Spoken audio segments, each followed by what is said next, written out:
want to be streamed over the internet and recorded, but Tad's willing to do it. So when possible, the class will be live streamed and recorded and put on YouTube. And that will be true for this meeting, but I cannot promise it'll be true for the future meetings.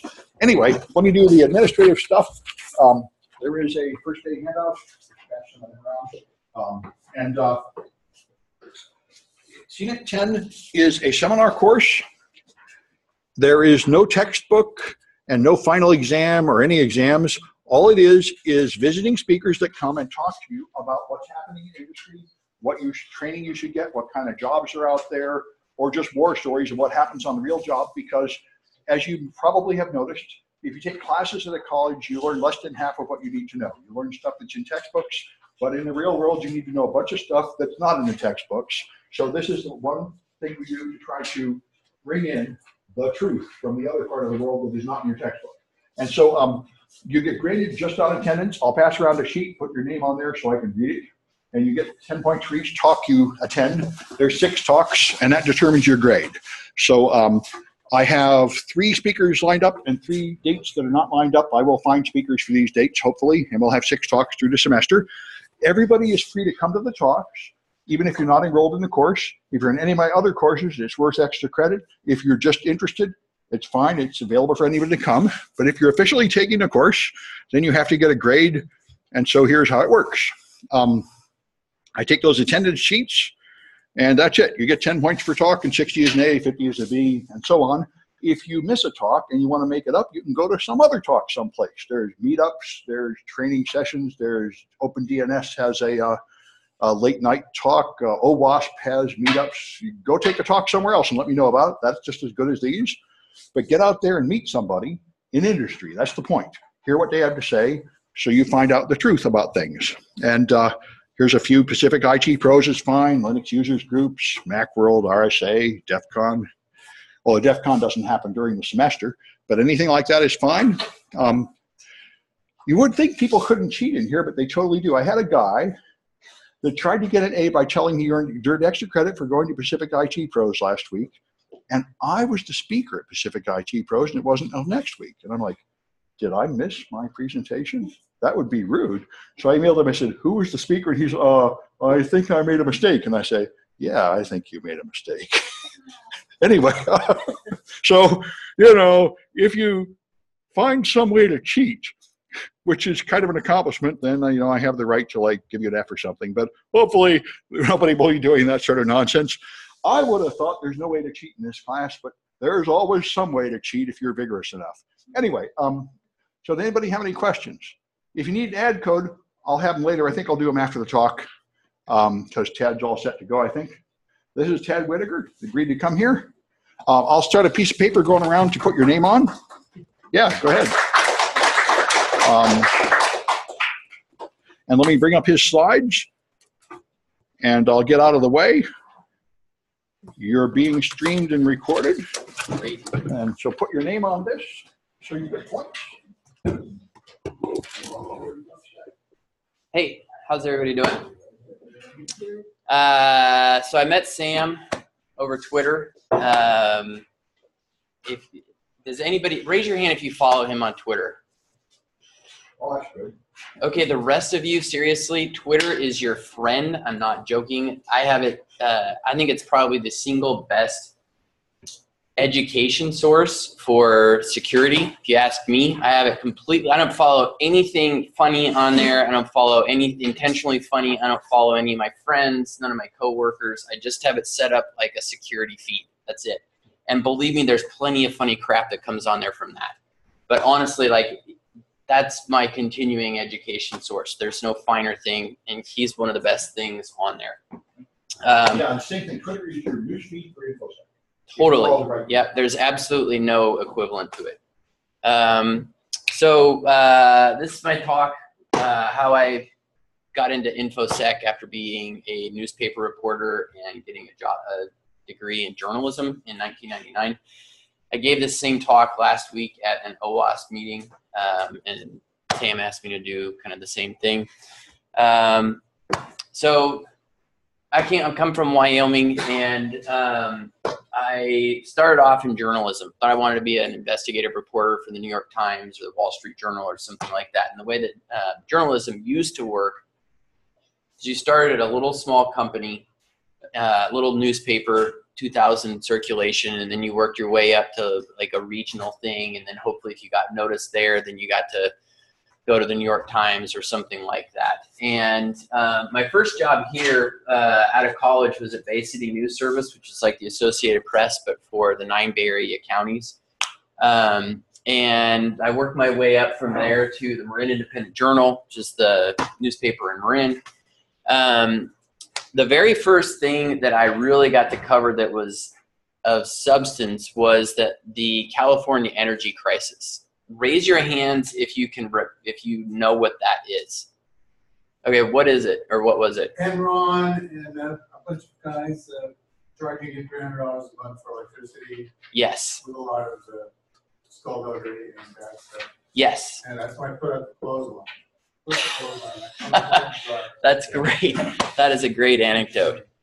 So I was 22 years old, right out of college, and felt dumb as a stack of bricks and inexperienced. And as I would sit there, like I did all my kind of crime reporting that I sort of had to do, right? But I would sit there. That every morning they would have the state of California independent system operator would have these phone calls with all these reporters, and they would, this was the spring of spring of 2000, I guess, 2001.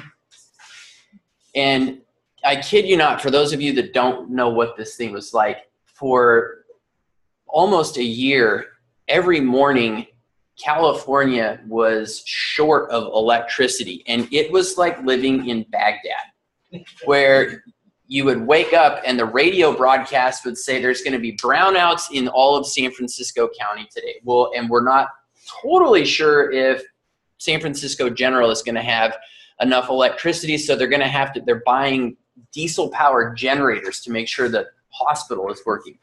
That really was what was going on here in San Francisco, California, United States of America in 2000. Like, it was unbelievable. But so there were all these things. So I was fascinated by this, and as it turns out, Enron was running a big scam. Like the whole thing was this house of cards, pyramid scheme kind of thing. And I can remember going into like not understanding why this was happening. This wasn't Baghdad. It wasn't Kabul. This is San Francisco, Silicon Valley. And as it turns out, it was gamed, right? It was a total scam. And Enron collapsed and all that kind of stuff. And one of the things, there's a movie called The Smartest Guys in the Room. Does anybody know what that is? The Enron story. Yes, I highly recommend everybody watch that movie. It's fascinating. Goes into the whole thing. And there's a scene in that movie where Jeffrey Skilling, the CEO of Enron, he was is speaking at the California Commonwealth Club.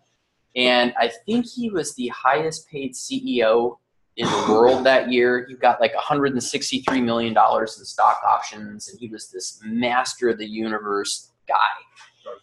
Yes, absolutely. And I remember I saw that he was going to be speaking at the California Commonwealth Club down at 4th and Market, or whatever that is. And so I went, and I thought, I want to go see this. I've never seen anybody this powerful in person.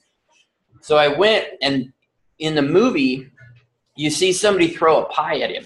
In that he was one of those people that got the whipped cream pie thrown at him, and I was sitting in the 4th row when that happened. Like, I was there for it. And I remember about a month later was when all the accounting fell in and collapsed, and the whole thing went up in a great big ball of fire. And so after that I bought a red Enron coffee mug on Enron or on eBay, and I still drink my coffee and tea out of that downtown today. Like, that's on my desk. I never forgot it. So, as far like that, I would say that's really where I learned that anybody will steal anything and stand right there to your face and say, "I'm not doing this thing," and they are. So that's kind of where that was my first real world experience around nefarious behavior, and I kind of got addicted to following that stuff up. Right? That's just I looked for it, and so. when I went to the Marin Independent Journal, I got really interested in San Quentin Prison, witnessed a couple executions, went in and did a whole bunch of reporting about the horrible prison healthcare that they had there, and did some investigative pieces about this sanitary district that was real obscure and was kind of padding expenses and a whole bunch of weird stuff like that. I wound up doing some work for the New York Times and Outside Magazine and NPR, that kind of thing. And that kind of coincided with Craigslist and Google killing the newspaper industry. And so I was developing this expertise in investigative and kind of criminal type reporting. And the problem for that is that there was no money in it anymore. That's the expensive kind of journalism. And as newspapers were losing out on their revenue and laying people off, I could clearly see that what I was interested in doing was not going to be funded. And I can remember this one editor telling me to go cover a Marin public bus fire. I was like, I don't want to go do that. And he said, yeah, but when the last one of those caught on fire, our web traffic went through the roof. And I was just like, oh, no, this is just not what I envisioned myself doing. So about that time, a hedge fund manager contacted me because he found a stock fraud in Marin County. And he said, I want you to write a story about it. It needs to be exposed. And I told him, I said, well, you're going to make money on any story that I wind up doing, and so I'm not going to do that. And then kind of one thing led to another, and he said, well, I actually like to really hire people like you to do stock research for me. And I thought, that's interesting. I've kind of been trying to figure out something other than journalism to do. So this, like all of this coincided with the rise in oil prices. And this, you can't see this very well here, but this is about from in 2007, the price of oil like quadrupled. So he told me, he said, expect an email tomorrow morning. I'm going to give you a ticker symbol, a first and last name. You're going to be paid $75 an hour. I don't care how many hours you bill me, but you have to understand that I will trade money on it.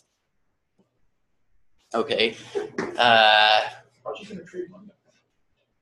Depending on what I found out, right? So as it turns out, it was a real stock fraud promoter who was behind this American company that had all this oil and gas that they said that they had found and they were going to start selling, but they weren't telling people how much it was and all this. The promoter was definitely there. He was a bad guy for sure. He controlled it through about 8 shell corporations that I had to dig through to really trace through, but he was there. But then I told the guy, the trader, that I said, I have to fly to Utah, honestly, to really make a judgment call on this, because if they've got gas there, you don't want to short that. You'll get your face blown off. And so I flew out to Utah and found all these wells, and they really were hooked up. And I told him, I said, don't short that. I know you're not going to make money, but you won't lose a lot. That's just as important. And so when the results were released about that quarter, they were up like 400% year over year. Well, the stock price went through the roof. I just didn't, he didn't lose a lot of money, right? So fast forward to the housing crisis, that guy made a quadrillion dollars and basically quit hiring any kind of research, because he was just rich at that point. So I had to figure out something else to do because there were no jobs. It's the housing crisis. So I started a private investigation firm because I was at a party that this guy threw, and I met this guy. I was talking to this guy standing next to me, and I said, well, what do you do? And he said, oh, I'm a private investigator. And I was like, really? Okay, how do you do that, and why did you get into that? And he said, I don't know, I just got interested in it and wrote to the state and asked them for a license, and I got one. I thought, okay, I can write a letter. So I wrote a letter to the state of California and got a PI license and started my own PI company, and did that for like 8 years. and had a lawyer who worked for me full time. At a certain point, I was really good at going out. I could do all the work, but I was also really good at going out and getting the business, which was a very key differentiator between myself and a lot of people. And so we did a lot of fraud investigations for hedge funds, like I just said. We did background checks for the NBA. So the whole Donald Sterling racist craziness that happened with the LA Clippers, that was very good for my business. We did lots of background checks on potential owners for that team. I did a lot of surveillance work, inevitably. Most of it wasn't cheating spouses. It was a lot of different stuff. We did asset searches for every single person involved in the Bernie Madoff scandal who owed money back to the victims. That one was really interesting. I did a lot of work for Planned Parenthood and kind of dealing with some of the crazy people that are a problem for that organization. What else? Track car thieves for Enterprise Rent-A-Car. Enterprise Rent-A-Car in Northern California has 15,000 cars, and at any given time, about 5 to 10 of them are not returned intentionally. And so we got them back. And then the other thing that kind of turned into was I taught an investigation ethics course for lawyers for the State Bar of California, which was super interesting because lawyers would often come to me and they would say, I need to find out how much money this guy Sam Brown has. I'm kind of not interested in learning how you get it. I just need to know how much he's got in his bank account. And I would say, well, that's illegal. I'm not allowed to know that. Neither are you, and neither is anybody who says they'll provide it to you. And they would say, I'm too busy. I can't talk about this. But if you can find out, let me know. I'll pay you $5,000 or something. And so I just flipped that on its head, and I used that as a marketing tool, basically. And I would lead classes like this and kind of explain how all of that devious crap was obtained, like how somebody, because I would see on these PI boards when somebody would say, oh, I can find out how much, all the bank deposits and checks that she's written in the last 6 months, or I can find out who he was sitting next to on a plane, or I could find out her medical records. And I remember every time I would see that pop up, I would write on there and I would say, oh, you know what, that's really interesting. I've got a similar case. Do you mind putting me in contact with your source? And so I would always talk to whoever it was that was offering this information, and I would act like I was interested in it, but what I was really after was just the method. Like, how are they actually getting this? And it was all social engineering. 100% of that was social engineering, by the way. But so I took that, and that's what I would teach to these lawyers, that they had to know where information was coming from. But about that time, I read this book right here. And has anybody in this class read this book? You have. They should all read it. That's a great book. You should all read this. It's super interesting. Does anybody know who Kevin Mitnick is? Raise your hand if you can tell me who Kevin Mitnick is.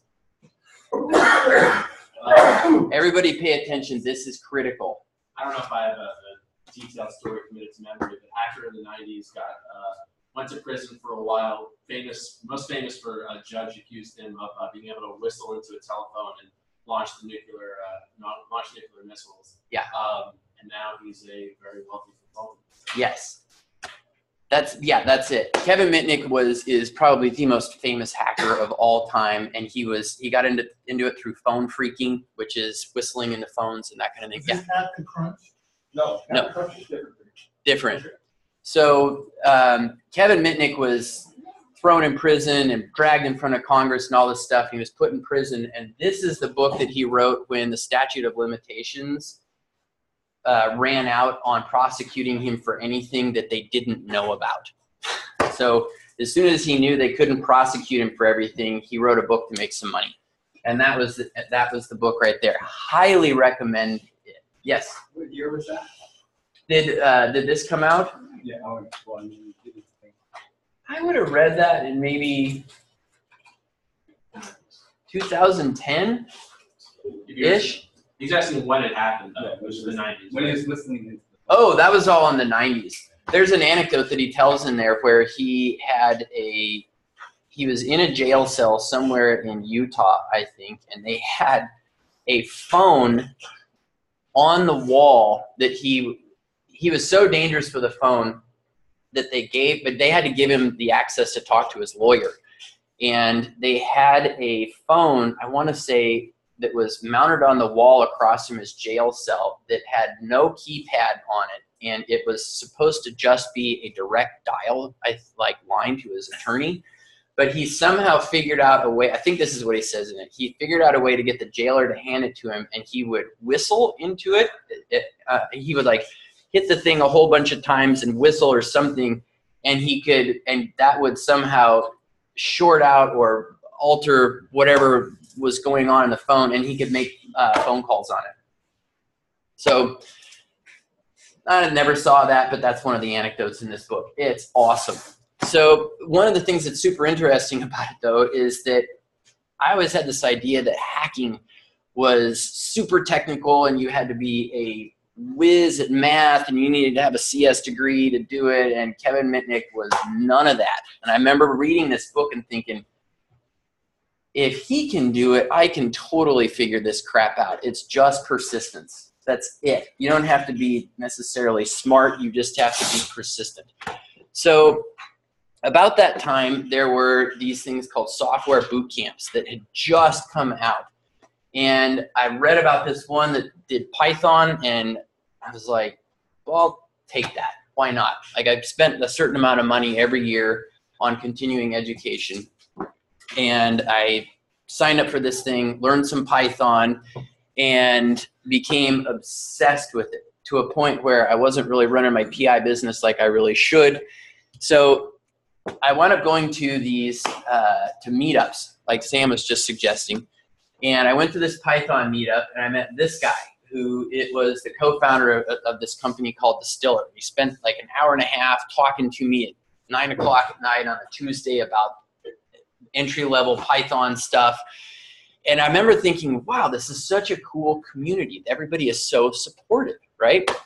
So I wound up taking another boot camp because I just was obsessed with learning to code to a point where I could solve problems and actually do things with it, right? So I took Hack Reactor, did that, and while I was looking for a job at Hack Reactor, I started doing volunteer work with this organization called MissionBit. And MissionBit takes real software engineers and has them teach front-end web development to low-income people of color in public high schools here. It's really focused at the underrepresented groups in, I guess, the city of San Francisco.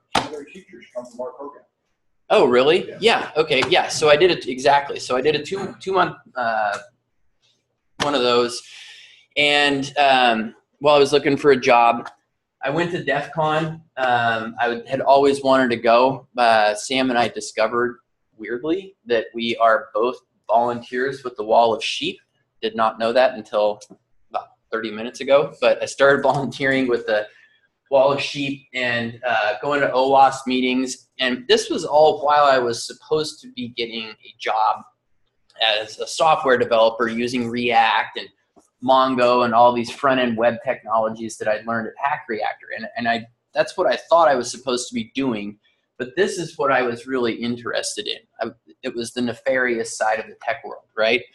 So fast forward 3 years, and this guy is now the chief technology officer at CircleCI, because CircleCI bought his old company, and I applied for a job there.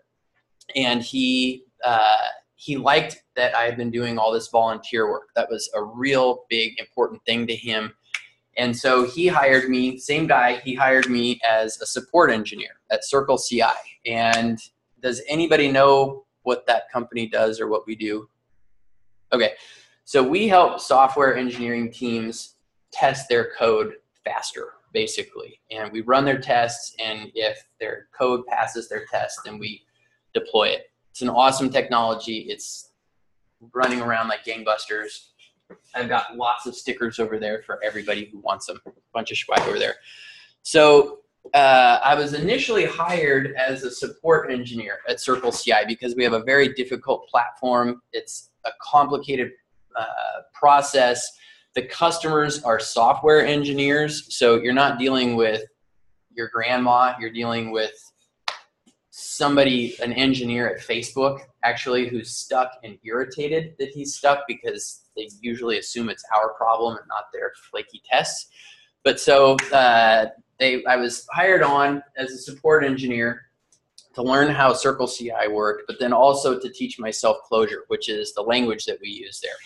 So I was doing all of that, and one of the things that we get a lot of at CircleCI are security questionnaires. Does anybody know what a security questionnaire is? It's kind of self-evident, but so we have access to all of our customer code, and before customers will hand over access to their code, they want to know that we're going to secure it well. How do we secure our network? What do you do in terms of penetration testing for your software? We got to know that you guys know what you're doing from security. And so nobody at CircleCI really liked doing those because it's a lot of repetitive questions, the same thing over and over. Well, I thought that was awesome on some level because I would get this questionnaire and I would say, I don't know how we do any of that. And it was just an excuse to go up to the resident expert who had set that thing up, and I could ask him, why did you do it this way? And what if you did it this, okay, you did it that way because somebody could break in or it would expose this port or whatever. It's just a great excuse to go in and really ask the kind of the bad guy questions and get answers and then send it back. So I just started answering security questionnaires because I was interested in it. So you know, as you can see right here, it really was an excuse to talk with anybody. And so the people that I wound up talking to the most were the CTO, the site reliability manager, the guy who runs the whole network, and the main platform engineer who basically knew the most about the code base. So it put me in touch with the most senior people really at the company, which was awesome. And so we wound up growing, and the CTO, Rob, this guy, he just came to me one day and said, we've had this security engineer position up on the website for a while. We can't find who we're looking for. I need you to just own it. I'm going to promote you from support engineer to security engineer. And what do you think about that? Is that something you'd wanted to do? I know you were thinking about going into a coding track and doing something for us there, but is this something you wanted to do? And my initial reaction was, I'm not qualified for that. Are you serious? And he said, you are, because you have the mindset. You think about this. You went to DEF CON on your own. You go to all these meetups. This is what you think about. And he said, that's exactly what I'm looking for. You can learn everything else on the job. So, fast forward, this was last April, I got promoted from support engineer to security engineer. And I just started taking everything at the company that was related to security in any way. And I wound up writing all the internal policies about everybody has to use a password manager, and everybody here should be using a password manager, I sure hope. Everybody needs to have their device encrypted. There was all this stuff that nobody had ever written down, and really people thought about it, sort of. Maybe some people did these things. Well, I standardized it. This is a base level of what I expect all 100 people at the company to do, right? So I was writing policies. I started overseeing our quarterly penetration tests. We hire a third-party company every 3 months to come in and hammer on some aspect of our code or our network or whatever it is, just to make sure that a team of people with 2 dedicated weeks can't break it, right? So I oversee those. I handle all of our incident management. So anytime a security researcher writes into us and says, hey, I found this little weirdo thing where you could escalate a privilege, I'm the one that has to deal with those people. And I got to read the reports and go in and debug it and actually figure out if that's a thing. And so I deal with people like that.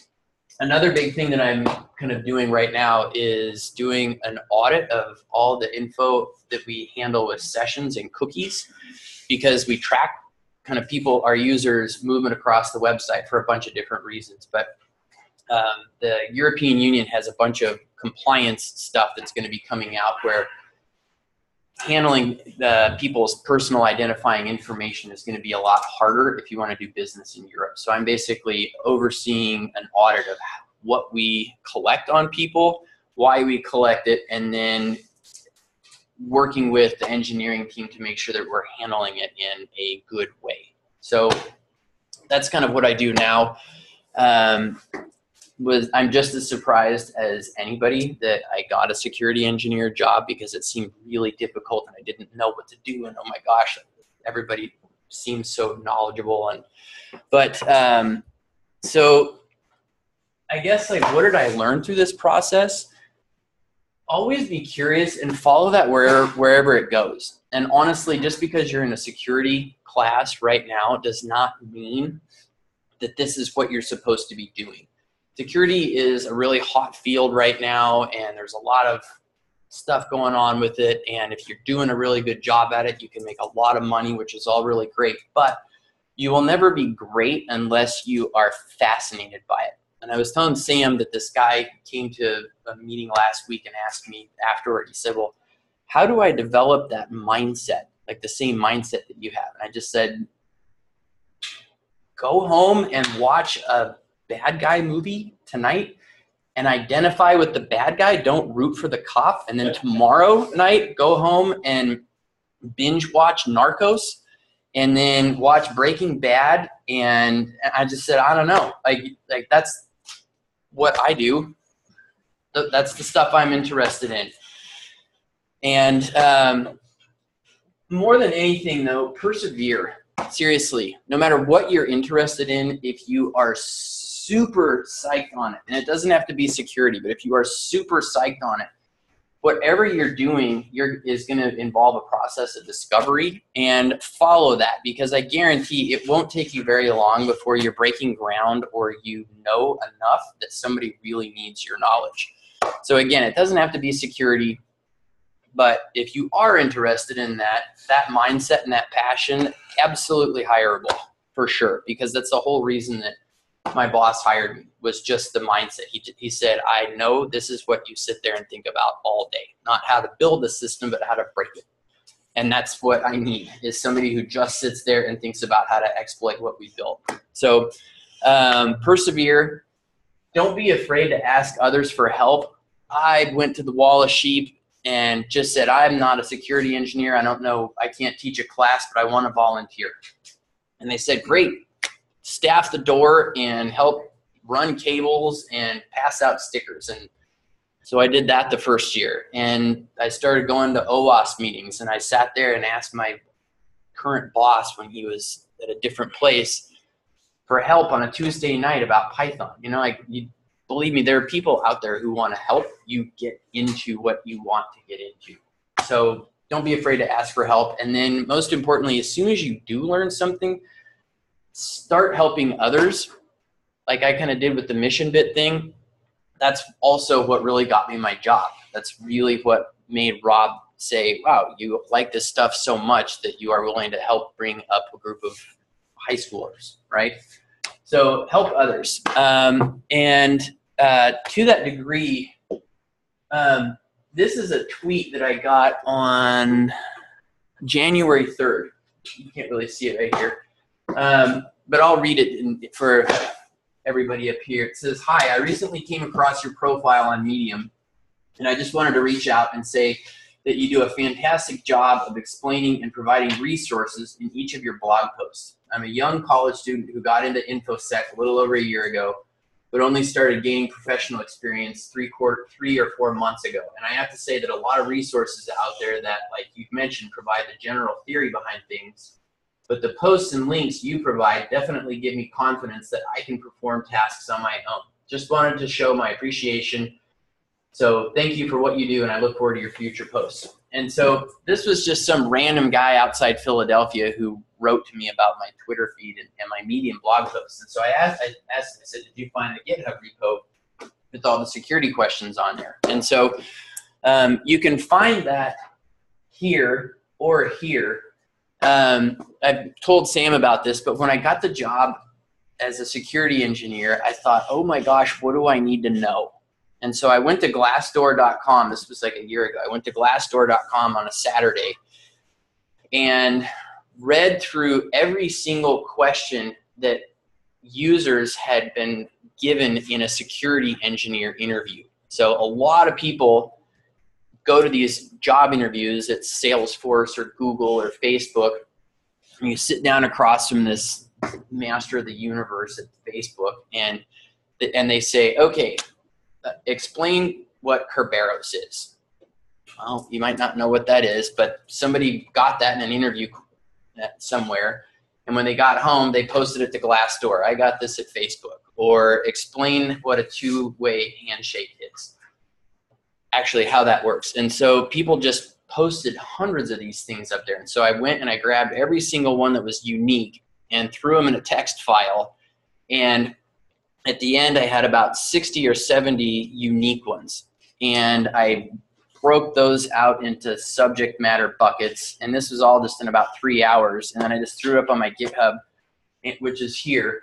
And anybody can go on there, fork it, you can copy it, I don't care, whatever you want to do. But so I just started going through, and each one I would, if I didn't know what it was, I would research it, and then I would write a blog post about it. So you can see that, and then I always publish it on Twitter. So I would say, if you're interested in this stuff, this is definitely a very good resource, because this is really what they ask in an interview at all these Silicon Valley companies. So that's how I got into InfoSec.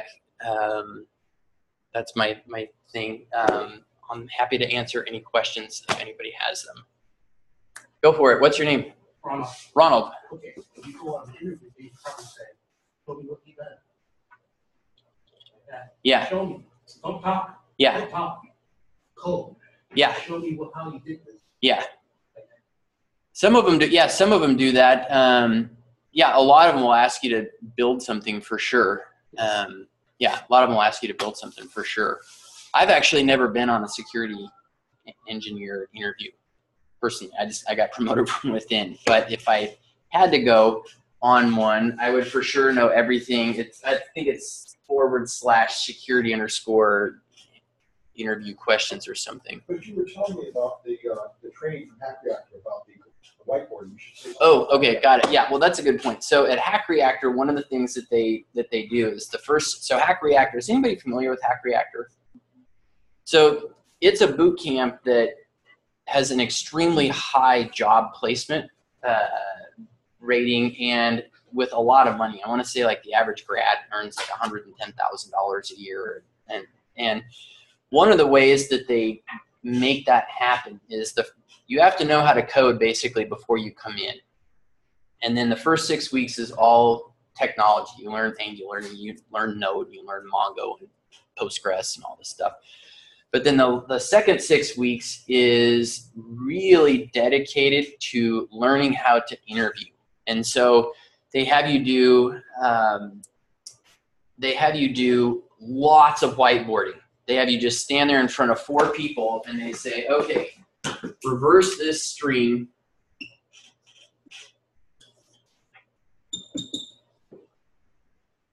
and reverse this string and then alphabetize it by ASCII or something, like do this. And so you actually have to code it on a whiteboard. You don't get your computer handy because they know that when you go on a software engineer job interview, that's what they're going to expect you to do. And so you have to be able to write legibly. You have to be able to write here and look at the interviewer in the face and kind of have a real good rapport build up with them, because nobody wants to just stand there and have somebody figure the thing out in silence and then just stand there.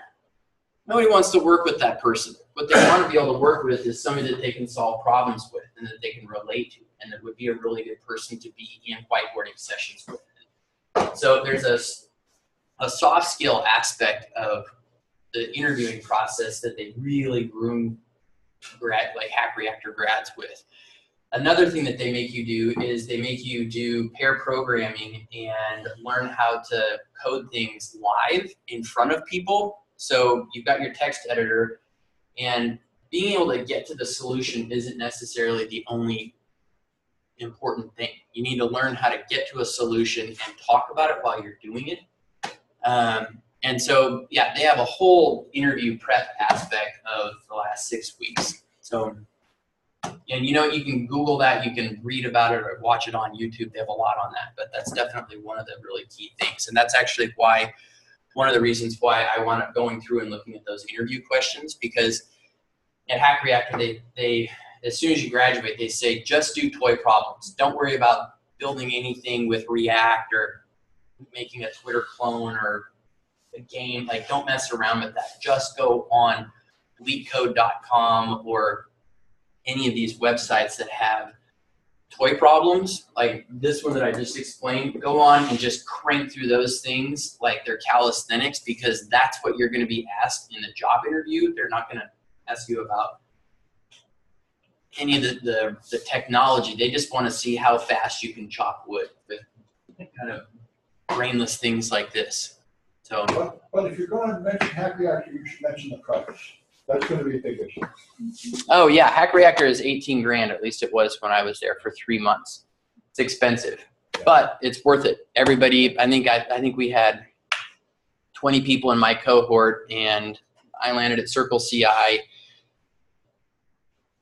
3 of us are now at Apple. 1 landed at Amazon right out of the gate. I know one of us is at Tesla.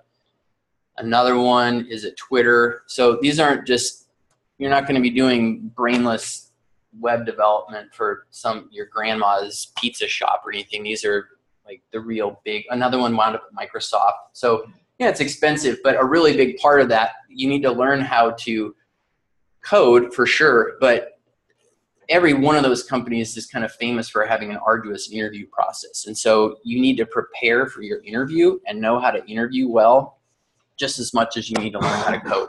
So, any other questions? I actually have one. Oh yeah, go for it. Well, just because I know you haven't been through the security engineer interview process, but maybe Sam, both you could answer this. How important is like that coding and that calisthenics for security jobs specifically? I think not very. Oh, do you want to go for it? No. Oh yeah. Most coding is quite different than being a security engineer. So I don't think you're expected to know. You're expected to know some coding, but you're not expected to be able to do it very well. It's not really your job. Those are developers.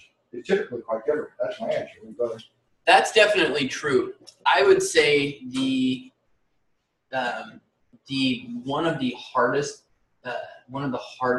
things that every company in Silicon Valley is trying to do right now is to find a security engineer who can code. So, and this is going to sound kind of funny, but to some degree, anybody can be trained to go in and spot the vulnerability. There are so many open source tools. You can use free things. You can read about it on the internet. It's really not that difficult to figure out how to break something on some level. But I know one of the really difficult things, like the real unicorn, is to find somebody with that security mindset who can find the exploit, but then go in and fix it. And there are very few people who can do that. And I actually know that this is important because Rob, our CTO, when they first posted my job description that I wound up getting, I'd met this guy who works at Blue Cross, I think, and he had been a software engineer at a big healthcare company for a long time. And I said, oh, I know this guy who seems great. He's been a security engineer for 15 years. He's totally cool, really awesome person to have around. First words out of Rob's mouth, yeah, but can he code? First words out of the CTO's mouth. And I said, I don't know if he can or not. And he said, well, I need somebody who can come in and fix this crap. Like he said, because sure, he can go in and he can find all these problems, but that means I got to push the solution out to one of my developers who's already on task and working 45 hours a week or 60 hours a week, just trying to get this latest feature out the door. And he said, if I have to hassle one of those people to get the vulnerability fixed, then it slows that down. And he said, what I really need is somebody who can find it and then fix it. And so to that degree, if you do have that mindset and you do have the ability to actually go in and write functions and fix things, honestly, you could probably go get a job at Google tomorrow.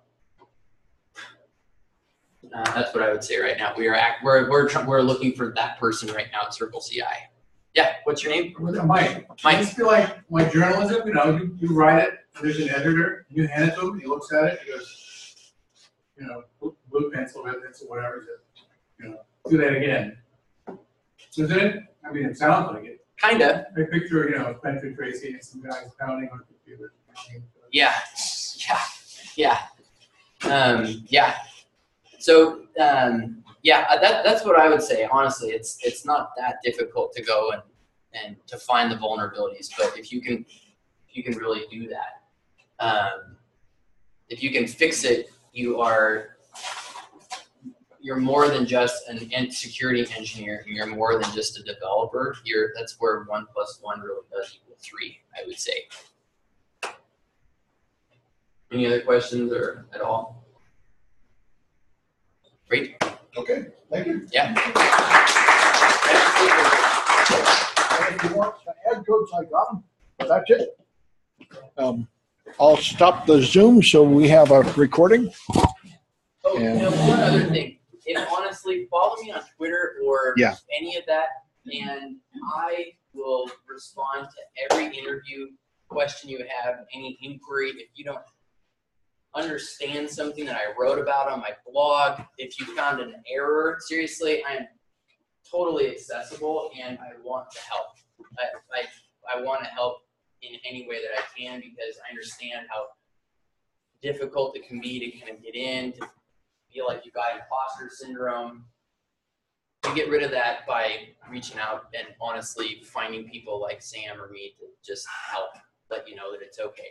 So how do you feel about company policy? Someone goes and I want to get hired for X, but then if you have a Twitter account, you have Facebook, and